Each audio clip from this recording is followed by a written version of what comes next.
Good afternoon, everyone, and welcome again to week 2 of COP26 and the 5th of ClimaTalk's COP26 live streamed discussions. Today we are focusing on the developments and disappointments from COP26 with regard to adaptation, loss and damage policies, and also transparency at COP this year. My name is Katrina Flesher, and I am the events coordinator on the COP26 team at ClimaTalk. ClimaTalk itself is a youth-led non-profit organisation that seeks to demystify climate policy and amplify young people's voices in the fight against the climate crisis. I'm delighted to be joined today by two members of ClimaTalk. Jack and Megan are our COP26 trackers on adaptation and transparency, respectively, and they have been, following the developments in those topics over the past few days and indeed the past week and a half or so, to share with us today the developments in those areas. To facilitate our discussions, both our trackers have kindly put together their key takeaways on these topics, and we'll be chatting about those in a little bit. I also have the pleasure of introducing our guests for this afternoon's discussions. So joining us to discuss adaptation is Melissa Capcha. Melissa is a Peruvian environmental engineer and the founder of the Center for Climate Innovation and Sustainability. This is an organization which promotes community-focused sustainable development in Peru. She has regularly attended COP with the Peruvian delegation since COP21, and today she is joining us live from COP26 with Jack, the tracker on adaptation. Before I move on to introducing Max, is there anything else you would like to add by way of introduction about your organization or yourself, Melissa? It is fine, yeah. Thank you. Lovely, awesome. And so then just quickly before we move on to the meat of our discussions, I want to introduce Max Vanderson. Max is a PhD student in international climate policy, and he conducts interdisciplinary research on the role of transparency in climate governance. He is also joining us live from COP26 in the Action Zone with a brilliant background behind him there. And he is currently the COP26 representative of the Global Youth Development Institute. Just as I said to Melissa, Max, is there anything else you'd like to add about yourself by way of introduction?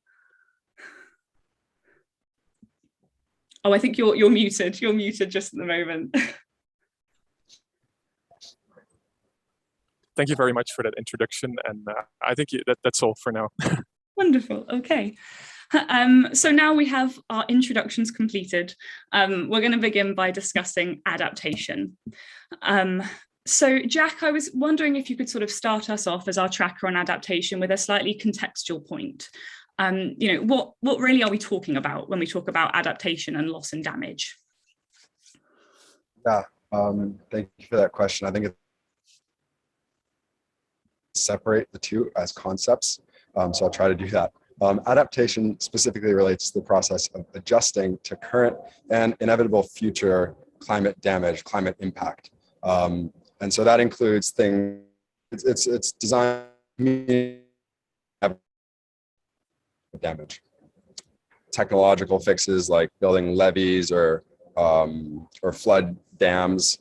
It also includes a whole host of nature-based solutions, rewilding communities, reforesting, because the natural world can act as a really significant buffer to climate disaster. Adaptation's always been really part of international climate negotiation. Dating back all the way to 2001, where the Adaptation Fund was developed under the Kyoto Protocol, although it's not always been equally accounted for with respect to mitigation. Mitigation has always been the focus, and for a long time it was thought that mitigation was sort of the best adaptation technique, that if we mitigate well, that will solve all of our adaptation problems. But because of the lack of aggressive mitigation efforts, adaptation has now become something that's clear that needs to be invested in separately and addressed separately from mitigation. Then when you think about loss and damage, it is really a separate concept. Loss and damage is, I'll frame the idea of loss and damage with the idea that if we do cut our emissions completely tomorrow, we have zero emissions tomorrow, and we pour trillions, which is what's needed, into adaptation, communities will still feel the damage of climate impact. And not to mention the historical damage from climate impact, which has already taken place. So loss and damage really refers to the need for countries from the global north, developed countries who have contributed the most to this crisis, to say countries who have suffered the damage and the loss from climate chaos. And just to add to this point slightly, it's really important to separate the two, because developing countries have long fought for the idea that these concepts need to be treated separately, and developed countries, often push back and try to include loss and damage as a subsection of adaptation. And that's really problematic, because it allows them to sort of double count their efforts for adaptation towards loss and damage as well. And so it doesn't give appropriate recognition and appropriate support to the loss and damage experienced by communities around the world, specifically communities of the global south on the front lines of climate chaos. Thank you so much for that, Jack. Really fascinating response there, and also something we touched upon in our discussions of nature-based solutions earlier in a live discussion a few days ago, and also of course that need to separate adaptation and loss and damage, which is not even being done in the day's discussions at COP26, that kind of compilation of topics there. So turning to you, Melissa, obviously adaptation, I think, is sort of your role, you're kind of like what you're involved in a professional capacity. So before we kind of delve into what's sort of actually happened, when you arrived at COP26, I know you're on the ground there now. What were you hoping for out of COP26 with regard to adaptation, whether in a personal, professional, or a general capacity? Well, I guess especially for me,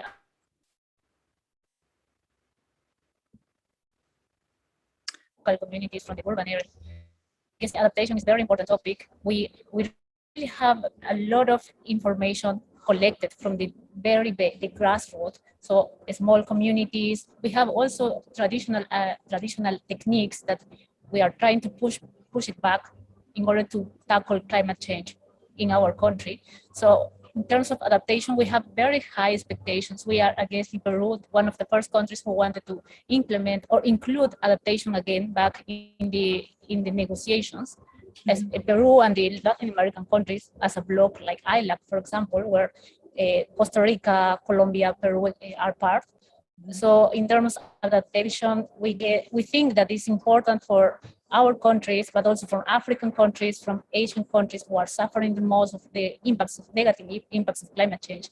So therefore, I guess COP26 is a very important space to really put something like within the Paris Agreement, like something technical and something also like let the developed countries to contribute, not just economically, but also like transferring knowledge, technologically. And I guess that's why many communities are here now in COP26, trying to be engaged in the conversation, but also show that community outside, worldwide community, that we are suffering. So we demand actions, and we want that they hear us and they make some changes in the Paris Agreement, and that they can include it also. Yeah, absolutely. Thank you very much for that. Clearly high expectations and high needs out of COP26. We need a lot of movement. So then sort of moving more into kind of what we know has happened so far, then obviously yesterday was the day focusing on adaptation at COP26. Jack, I was wondering if you could sort of start us off by talking about the challenges remaining regarding finance for adaptation and how that's progressed over the past day or so. Yeah, absolutely. So for anyone who also tracked and perhaps tuned in digitally to some of the events yesterday, they may have sort of thought that it was a finance day because so much finance was spoken about. And that's a lot of the conversation that happens when we're talking about adaptation. The reason for that is that adaptation is costly, and a lot of the countries on the front lines don't have the capability to unilaterally invest in adaptation, not to mention that they don't really have a responsibility to do that work because they haven't contributed to climate chaos, climate breakdown. So a lot of the discussion happens about how is the developed world, how are the countries in the global north going to support adaptation efforts globally, but particularly in the global south. And the way that comes through in a lot of the discussions yesterday related to this 100 billion pledge, which was supposed to be met in by 2020 from the Paris Agreement, and from the global north to countries of the global south to help them combat climate change. So some of the issues that we were hoping to be solved there's one, the quantity, so how much, the proportion, so how much of the climate finance is allocated to mitigation versus adaptation, and then finally the quality of it, so whether it's in forms of loans or grants. And so really we're looking for all three of those sort of buckets to be improved upon. They were in part, but overall it wasn't a wholly successful day. So you had a climate finance pledges individually, and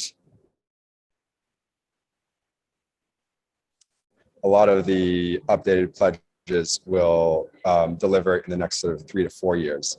So, and actually this relates to a point that Maya Motley made in the initial remarks of COP, that this stance and lack of investment in adaptation is measured in livelihoods and lives. So that's a really important reminder, the consequences of lack of finance needed. In terms of proportion, so 50% of climate finance should be allocated to adaptation, 50% to mitigation. Currently, only 20% is allocated to adaptation. And there was some progress in the country reports on this. So Denmark, for instance, has committed, their updated financial pledge includes 60% going to adaptation. But there are also many, many countries who meet this 50% for adaptation. For instance, did commit 3, but that's in the context of a total 11 million extra climate finance. So that's not very far off from 50%. Similarly, the Canadian minister yesterday I saw in the ministerial meeting sort of got up and almost boasted about that 40% of his additional climate finance would be directed at adaptation. And that's still not enough. It's really not something to be celebrated. So that was one aspect of the financial discussion. A lot was also focused on how do we crowd in private investment, because private investors really are not engaged in the adaptation space, and their investment will be necessary to meet the amount of money required to meet adaptation goals. So a lot of discussion revolved around that, but again, in terms of that. Yeah, absolutely. I think you slightly cut out at the end, Jack, but I think we got everything that you said there. Assuming that you guys are still in the room, you can still hear me well. On the first point, thank you so much for all of that information, Jack. It was truly, really interesting. I was wondering if I could sort of hand over again to you, Melissa, and you could talk us through a little bit about the role of organisations like your Centre for Climate Innovation and Sustainability in those adaptation negotiations. Sort of what's been the role of your organisation yesterday in sort of discussions on adaptation, and also kind of, I mean, you can also look to a sort of broader point about the role for civil society groups and NGOs, perhaps especially from the Global South. Yeah, I guess yesterday was an important day. Actually, we yesterday also hold a side event here in the Resilience Hub pavilion, because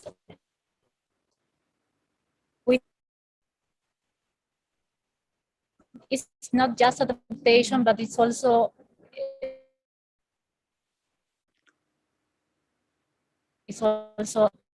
early actions to reduce risk reduction or mitigate, or in Latin countries we are suffering the most, as many issues to cover. There are several issues to present here, because there are people who doesn't know how we suffer, which impacts we have. So I guess in terms of civil society organizations, and also organizations like my organization in Peru, we are trying to work in collaboration with the community.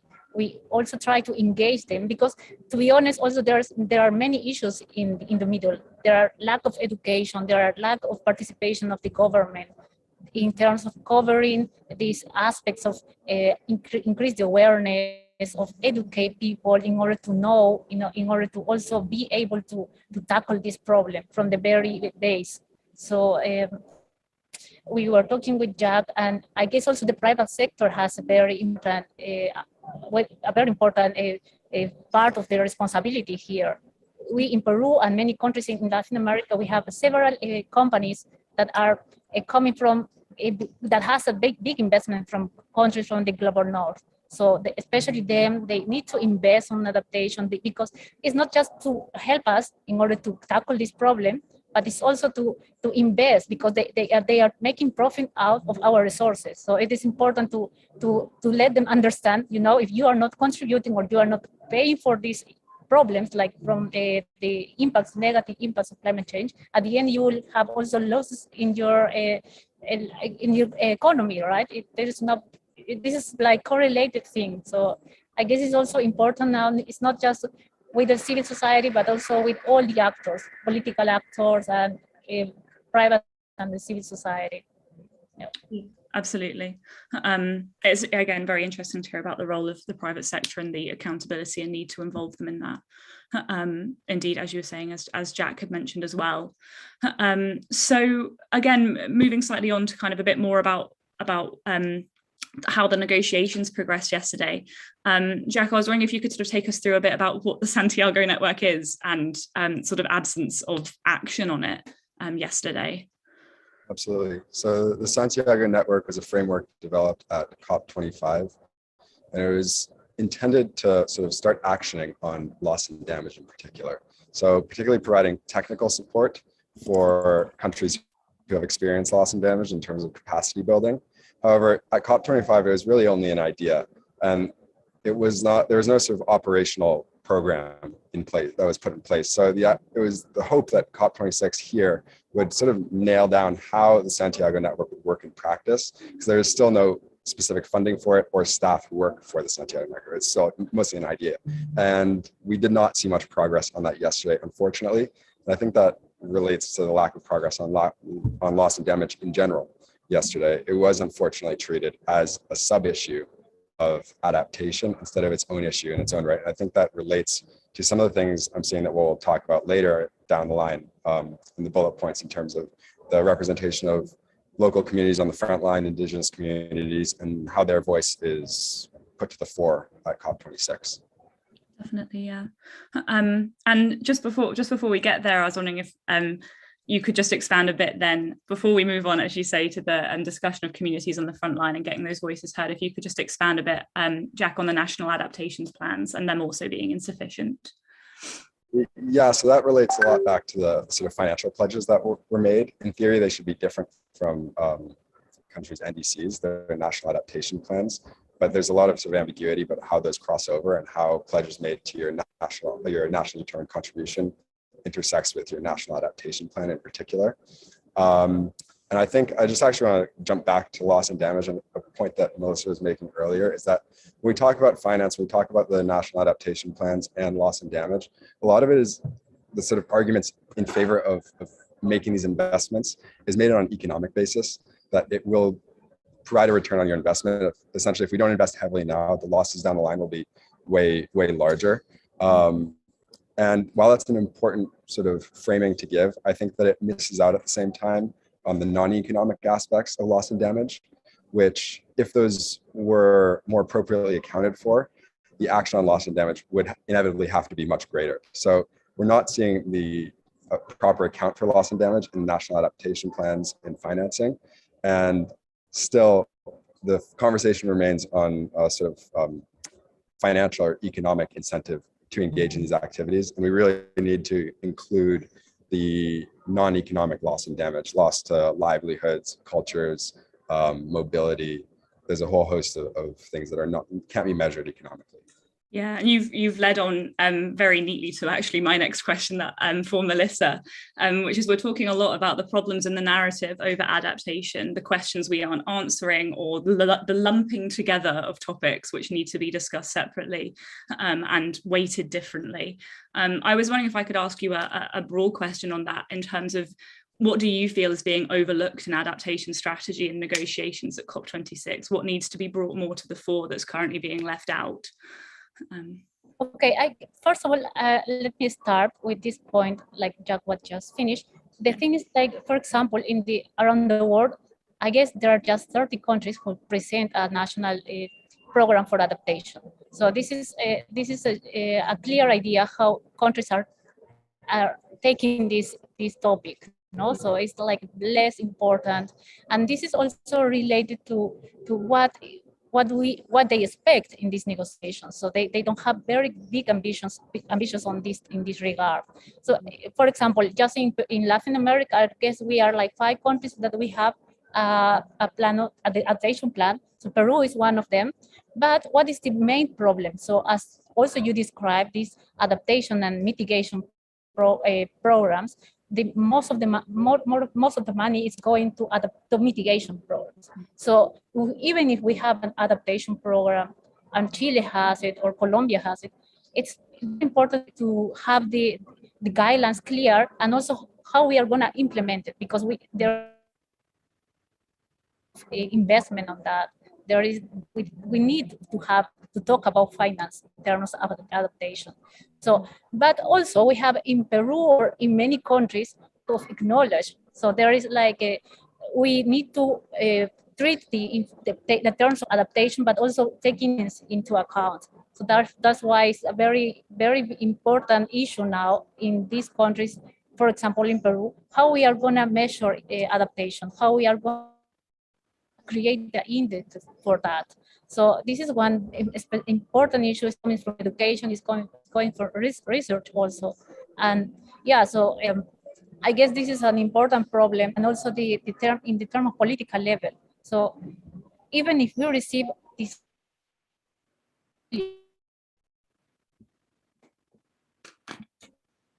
implement adaptation plans, there is this totally complex topic. We are now suffering the impacts. I guess this year or the last year were one of the most impacted years in terms of negative impacts of climate change. So I guess it's now when we need to discuss how we are going to do it, how we can work together, not just Latin American, but globally, in terms of implement projects and include science-based and also education in all the levels.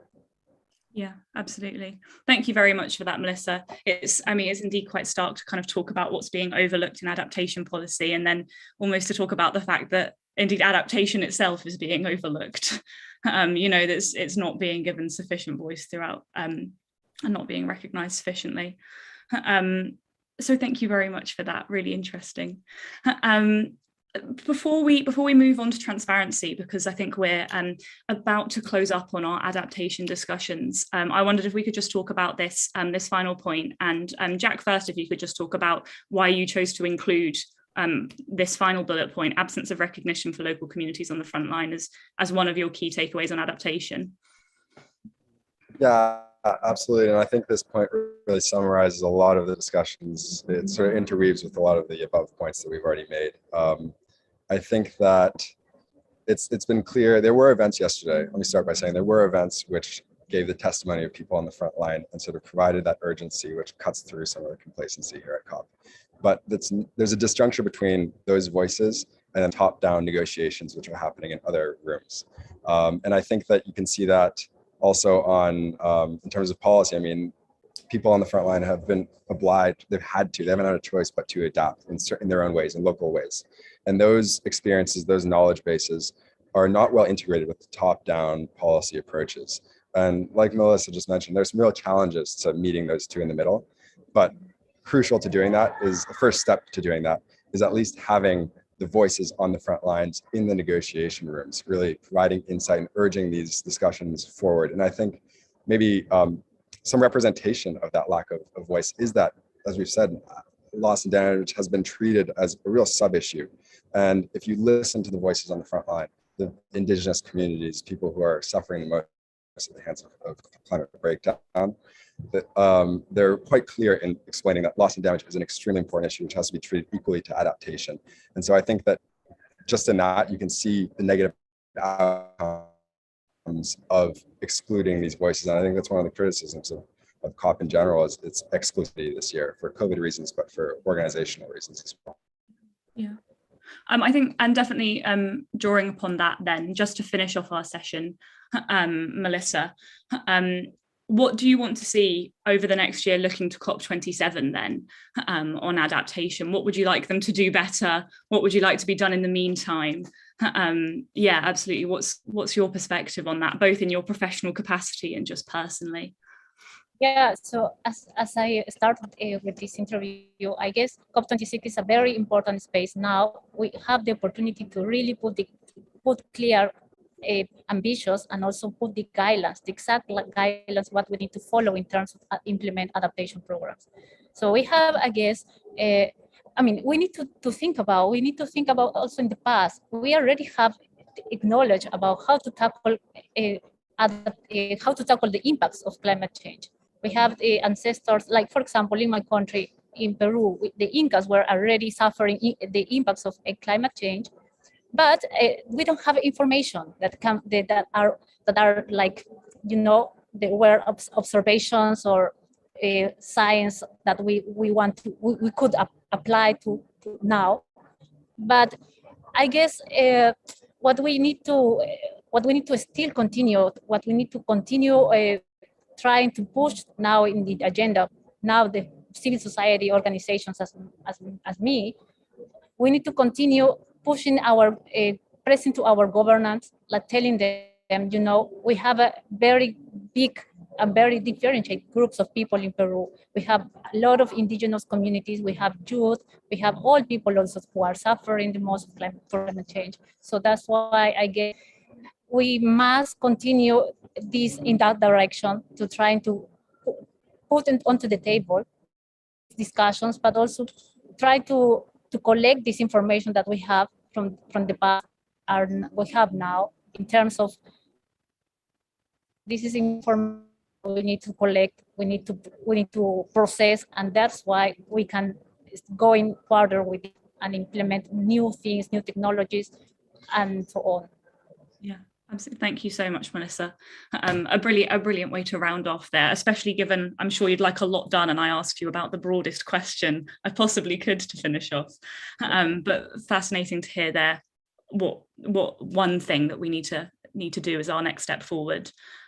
So I know that Melissa and Jack have to go now, so I just wanted to say such an enormous thank you from me as a moderator and from Climate Talk generally for joining us and talking on adaptation. It's been a real pleasure to have you both. So thank you very much. Thank you. Thank you. So now moving on to transparency. I mean, I think we were talking a little bit before the live discussion about how we can't really separate these issues and how we have to kind of keep them connected all the way throughout our discussions. So Max, as our speaker on the topic, I was wondering if you would be able to kind of talk to me a little bit about why transparency and adaptation have to be so interlinked. Thank you very much. And well, transparency is quite a fascinating topic in a way. And also on loss and damage and adaptation in important ways. I think the first reason why this connection is very clear is that at this COP, as some of you may have noticed, transparency negotiations have been kind of progressing quite slowly. And one of the things is that transparency was kind of introduced with the Paris Agreement as this kind of new common system where all countries need to join a common reporting system. And this is a big change compared to pre-Paris transparency arrangements, where it was mainly the developed countries needed to do mandatory reporting. And the developing countries were very reluctant actually to step into this kind of transparency boat, because it would also kind of apply this commonness of equal responsibilities to report in a common system. But at the end of the day, they did so, but it was kind of on the understanding that the kind of the payback or the kind of the trade would be that they would receive climate finance, that they would receive support to do their reporting. And now, as we've seen here, kind of climate finance provided on adaptation has not really met what the countries had hoped for. And that has kind of really created a big dent in the trust that these developing countries have in the process, and also in the willingness then to engage in enhanced transparency on their greenhouse gas emissions, on their actions to mitigate. And that's what we're seeing now in the transparency negotiations. Developing countries hesitant to move forward until progress is made on important issues like adaptation, like loss and damage, like climate finance. So that's one way how they're really interlinked. Another way in which they're interlinked is when it comes to reporting on climate finance. And here, as we saw already, basically a fundamental problem is that there is no definition of what climate finance means. Even you could say there's no definition of what adaptation means, finance to adaptation. Basically, developed countries have thus far been able to define themselves what they call climate finance. They have been able to define themselves what they call climate-specific funding, what they call adaptation-specific funding. And now they're negotiating in the rooms new common reporting tables to report on finance provided. And for one thing I remember from being in one of those negotiations is that they were discussing if there should, for example, be a separate column that indicates for a specific project how much % of it is adaptation and how much % of it is mitigation. And developed countries say, no, we don't want to make this kind of distinction. We just want to have adaptation, mitigation, or cross-cutting. And the problem is that in the past, we've seen some countries basically saying all finance is cross-cutting. And then it becomes impossible to know how much finance has gone to adaptation. Another way is like this whole reporting on whether it should be grants, whether it should be loans, whether it should be support mobilized. And their developing countries want to see grant equivalents. So kind of even if you give a loan, you should indicate how much of this would equal kind of a public grant. And then there's also then support mobilized. And this is also what you see, for example, a lot in adaptation funding, that the government would say, for example, we get a company to engage in building a certain infrastructure that is climate resilient, and we'll be the insurers for this. So we kind of made it happen, this investment, and then they put the full amount that the private company invests as climate finance. And here also developing countries are like, no, we need to know exactly the amount that is kind of the grant equivalent of this. Sorry, I'm rambling on. No, it's a fascinating ramble, not at all. Thank you very much for that. Yeah. No. And maybe one more little thing then is also on loss and damage, of course. And you would hope that in these finance tables, the transparency on finance provided, there would be a separate column to indicate finance for loss and damage. And some least developed countries and developing countries have indicated this is very important for them. But the developed countries say, no, this is a red line. We don't want to have any column on finance provided for loss and damage. That cannot be part of the tables, which is also quite worrisome in a way. Yeah, absolutely. Absolutely. And I mean, I think this discussion on transparency will be very much focused on the fact that the issue is sort of wrought with difficulties of varied kinds.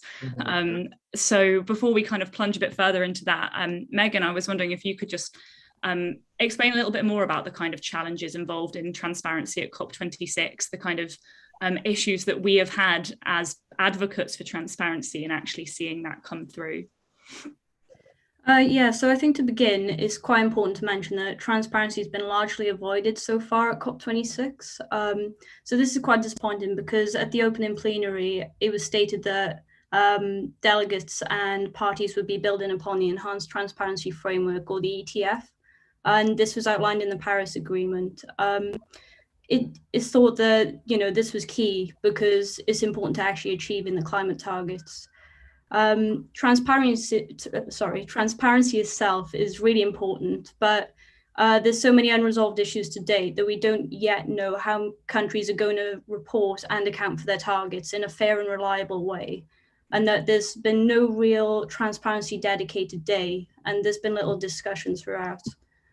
To build upon this, we're a little bit early to address what parties are supposed to discuss at COP26 in terms of the ETF, because there's an event today, the 9th of November, that will actually discuss the Enhanced Transparency, the Enhanced Transparency Framework in the practice and the planning of the biennial transparency report at 12:30 today.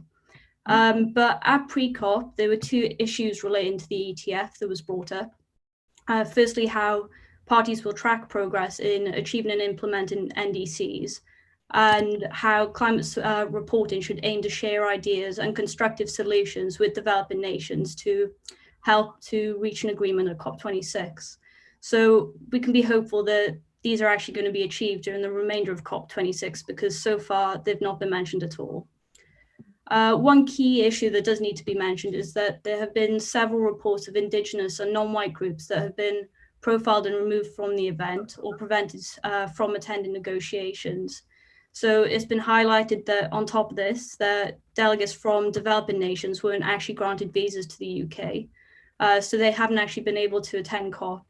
And then again, poor planning at the event has meant that many of these developing nations with smaller staff numbers have not actually been able to send delegates to coincide in meetings. So because of all of this, the voices of many of the most vulnerable groups have not been heard. So there's a huge issue of inclusivity, despite the UK claiming that this is the most inclusive COP to date. So that on its own is a large issue of transparency. You know, for the government to be claiming that something has happened when in reality it hasn't been. Yeah, definitely. And indeed, that very much touches on that last issue on our PowerPoint here about the kind of the issue of the fact that just transitions can't be just if they are not truly inclusive from the negotiations through to the delivery. And that's clearly what's not happening at the moment. So thank you very much, Megan. That's a really helpful insights from you. To return to slightly more technical points, I suppose, Max, I was wondering if you could just explain what the Enhanced Transparency Framework is. What are we talking about when we talk about the ETF? And how does that stand in the room when we talk about transparency? Where are we at with the ETF? Yeah, so maybe just to introduce that, transparency indeed has different meanings in a way. So what we heard just now, there is transparency of the whole UNFCCC process in a way, access to meetings.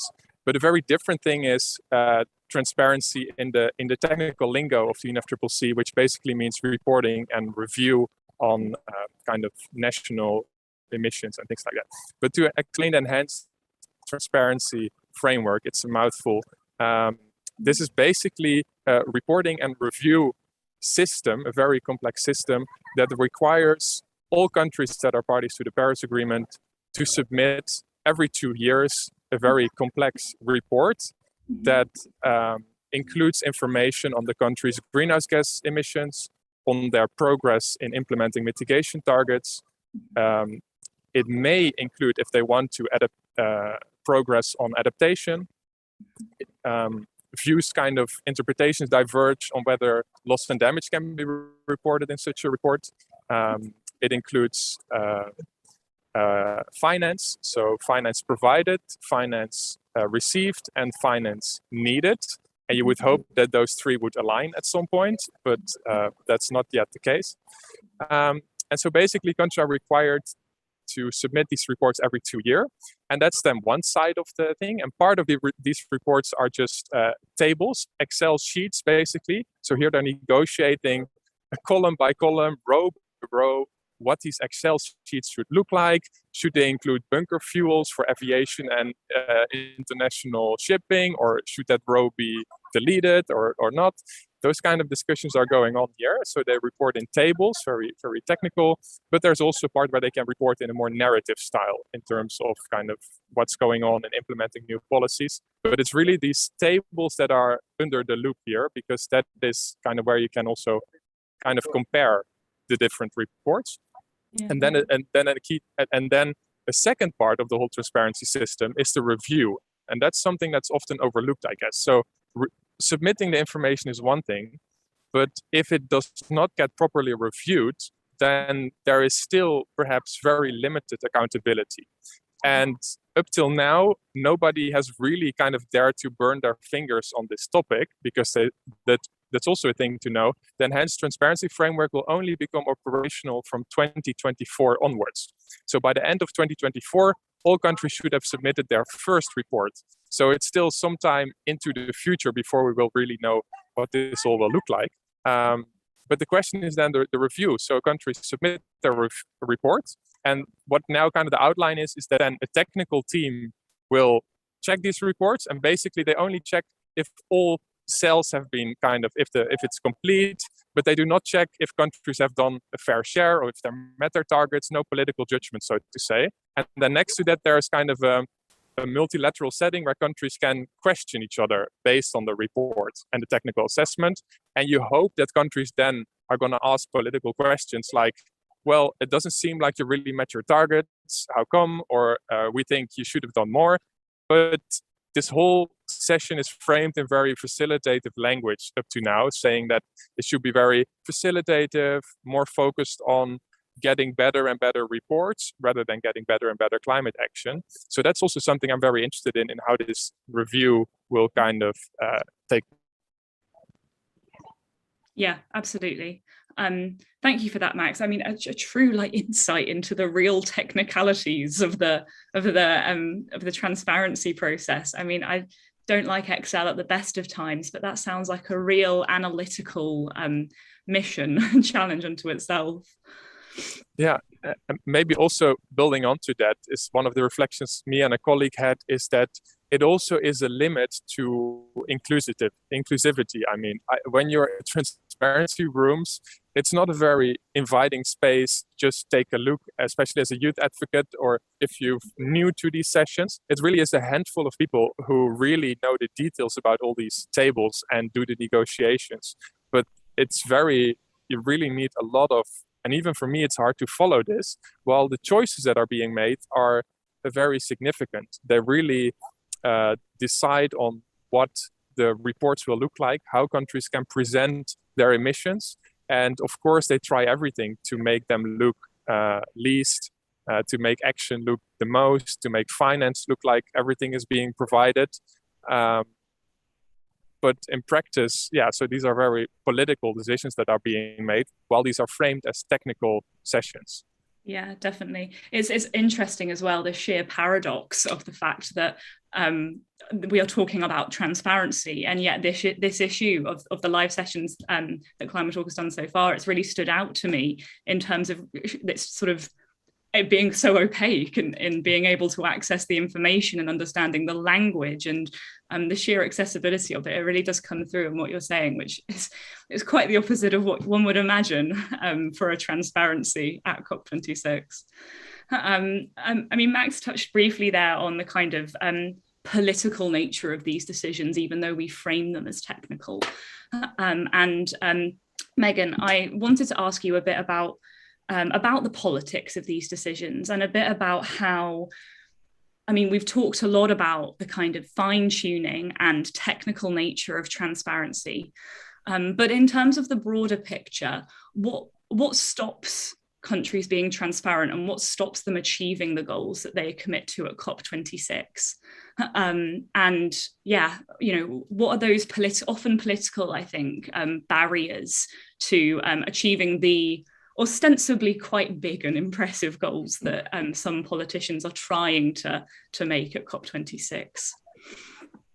Yeah, I mean, I think one thing we can all agree of is that many countries have made bold promises. You know, leaders and delegates have committed to reducing emissions, they've proposed policies, but there's a large lack of transparency as to whether they can actually deliver on these promises that they're making. So a big example of this is President Biden's Build Back Better initiative and the Prepare scheme. So both do suggest that the president wants to finance climate initiatives and green jobs domestically. But one big issue in terms of transparency is that he'll have difficulty passing his bills through Congress due to the opposition he'll face from lobbyists who are funded by fossil fuel money. So there's also a really complicated relationship between China and the USA. It's unknown how this relationship will impact decisions and the policies on both sides because the USA promotes transparent reporting. Whether this is actually the case is another story and another issue with transparency, but they highly scrutinize the more secretive Chinese reports. So although both have actually cooperated in transparency discussions, will greater tensions arise if China is found not to deliver on their accountability and transparency? And will the USA see it a worthwhile risk if they do call them out on this? But I think on top of this, generally, the absence of delivery plans is one of the biggest issues at COP26 at the moment. So as I just said, many leaders have pledged to actually reduce their emissions and to achieve net zero. But while they've got these targets, they haven't got a delivery plan. And we can recognize that there have been some real incremental steps in establishing these targets. They're taking a step in the right direction. But as we saw in Paris, there's still no accountability or transparency as to how they're actually going to achieve their goals. So to quote Jerome Ringo, who was in an interview yesterday, these countries can talk the talk, but can they actually walk the walk? We don't want targets that are going to sound good as news headlines. We want actual action. Yeah. So because little to nothing has been mentioned about reporting greenhouse gas inventories, and there's no current legal requirement for nations to actually deliver on the promise, can we actually guarantee that they're going to be achieved? Mm-hmm. Without sanctions, how can we guarantee that these countries are going to take the steps that they're saying they're going to take? Yeah. So, I think it's only something that we can only hope that they'll discuss further. Yeah, absolutely. No, I mean, it's quite evident throughout this discussion, indeed throughout COP26 generally, that commitments are perhaps a step in the right direction, but are themselves insufficient. And then if they are not being acted upon, then what do we have? Without transparency, we can't know if what we're hoping to see is being acted upon. And indeed, what we hope we're seeing is itself still insufficient to really tackle the core of the climate crisis. Yeah. I mean, Megan touched on greenhouse gas inventories. Obviously, we've mentioned them here on the slides as well. I mean, Max, I was wondering if you could sort of talk a little bit through sort of maybe how do we get better at tracking greenhouse gas inventories, or is this kind of going to be a problem that's inherent in trying to manage something quite so intangible and global as greenhouse gas emissions? Yeah, so the greenhouse gas inventories are kind of an area of its own. But the thing to know is that countries have been submitting greenhouse gas inventory reports for a long time, basically as long as the convention stands. The thing is just that now they become mandatory for developing countries. Well, and for developed countries, actually nothing much changed. They also had to submit greenhouse gas inventory reports before Paris. They have to do it now, and now it's just under a different framework. It could even be a case of backsliding in terms of it needs to become a common system, and developing countries don't want to go so detailed as developed countries had been, and developed countries say it needs to be a common system. So either everyone needs to go up, or maybe we need to take a step down. It's kind of unclear if there may be cases of backsliding here, even in terms of the greenhouse gas inventory. Yeah. And then I guess another case with these inventories is, well, first of all, there is kind of possibilities for tweaking in a way. So how do you make sure that countries do not kind of overestimate or underestimate removals and underestimate emissions by kind of creative accounting? Well, in a way, there is a technical expert review that should be able to kind of take care of this. But here there may also be a secret step back in a way. Under the Kyoto Protocol, developed countries needed to report their greenhouse gases. And if the review found that countries had kind of used very creative ways to put forward their emissions, then there was an actual mechanism that gave them the power to adjust those numbers. And it seems like that power is kind of falling away with transitioning to the new common transparency system. So that may be kind of a step back in a way. But then the ultimate thing is also, what do you do with these technical reports? So are NGOs going to be able to understand the numbers that are being reported here and kind of act upon that? Well, I guess there are cases where that is the case. You need these official reports, for example, also to do court cases, because this is what's being published by countries themselves. So it may be very helpful in that sense to have this official information. On the other hand, you also give countries a lot of discretion to themselves kind of do this. But what is also now a big thing is that in this new reporting, this becomes obligatory for developing countries, but they have certain flexibility. And it's very unclear, or countries disagree over what this flexibility precisely means. And especially for countries like China, Brazil, India, they are the ones who want to be able to have flexibility. So, for example, not filling out certain rows, collapsing certain tables, reporting differently than the standard format. And this may be ways in which important information is not being disclosed in a way. But they say the argument is, well, or that's not the exact argument, but they are basically saying, well, if you don't keep your promises in terms of providing finance on adaptation, loss and damage, and other things, we are not going to keep our promise on reporting in detail. So it is also a bit of a political fight in a way. Yeah, absolutely. Yeah, absolutely. There's so the politics, indeed the global south, global north contradiction politics are indeed especially stark on transparency, it seems. And maybe one thing to also build on this, a real issue here, is that you need a lot of capacity and resources to compile these type of reports. And especially for developing countries and least developed countries, they say we want to do the reporting, but we'll need more resources to do so. And that's been set up funding mechanisms like CBIT, but here at COP also a lot of countries. So you don't want to have that different countries spend the 2 people in the climate department reporting the whole year rather than focusing on really implementing substantial actions in a way. Definitely, yeah. And just to close up then, a final point sort of drawing upon that point of those sort of global south, global north politics. Megan, I wondered if, we've covered a lot of it already, but I wondered if there was anything you wanted to add on the issue of indeed what we're talking about when we talk about just transitions and how we need to build the voices of the global south into that through transparency. So I think to loosely define a just transition, it really means that we're moving towards a sustainable economy that's fair to everyone. So through the security of workers' rights, livelihoods, and a sustainable shift to the economy. So to reinforce what I said earlier about minority and global south exclusion, and that there's a lack of action in developed nations actually providing them with the help that they need. There's a lack of transparency behind the promises that they're making.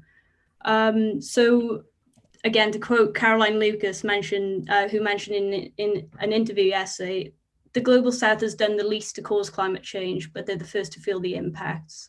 Back in 2009, developed nations promised a grant to help developing nations, especially island states, to adapt and mitigate against climate change, but this has still not been delivered. And this was really reinforced by the president of Fiji, who stated that current pledges are really inadequate and developed nations are really painting them as, a great source of aid, but they can't actually deliver on this. So it's creating a lot of concerns for the global south on whether developed nations are ever actually going to honor their word or whether, again, it's just been empty promises.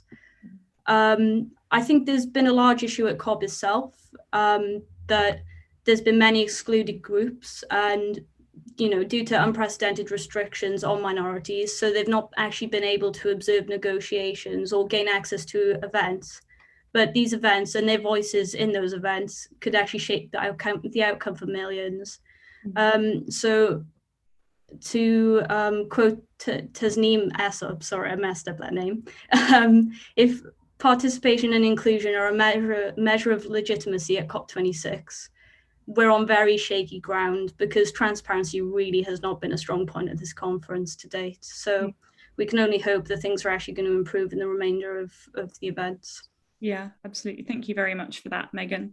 And then, finally, Max, rather than giving you a specific question, it's been a fantastic opportunity to draw upon the sheer amount of knowledge you have on this topic. I was wondering if there's just anything else you wanted to add or anything you feel we've left out of this discussion you wanted to highlight before we finish. Well, I think maybe as a sort of final takeaway that I would draw from this is also, I think transparency is super important, but it's not enough in and of its own. You need to have transparency and follow-up action.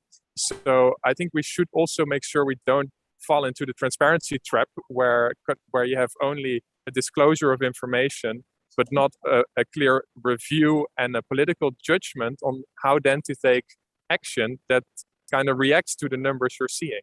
So I would definitely also have that as a real thing to think about for the coming years. How are we going to make sure that NGOs, but also parties, are really going to assess the information and make political judgment based on that in terms of, are we doing enough and how can we do better?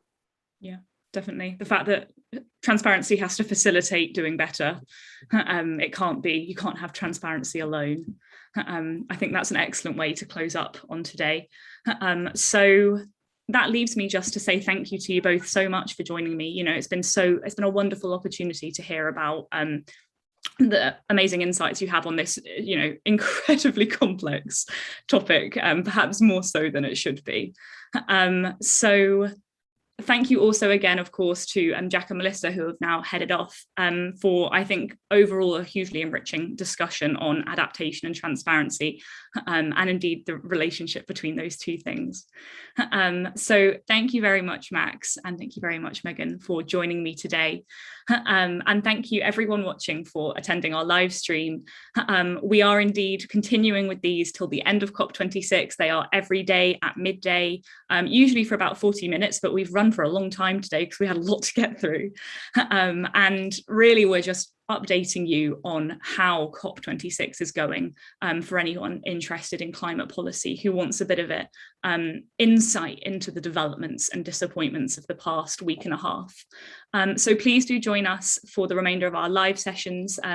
They are, as ever, streamed on all of our social channels apart from Instagram. And I will see you then tomorrow at midday. Thank you very much again, guys, Megan and Max, and thank you everyone watching. Goodbye. Thank you. Bye. Thank you.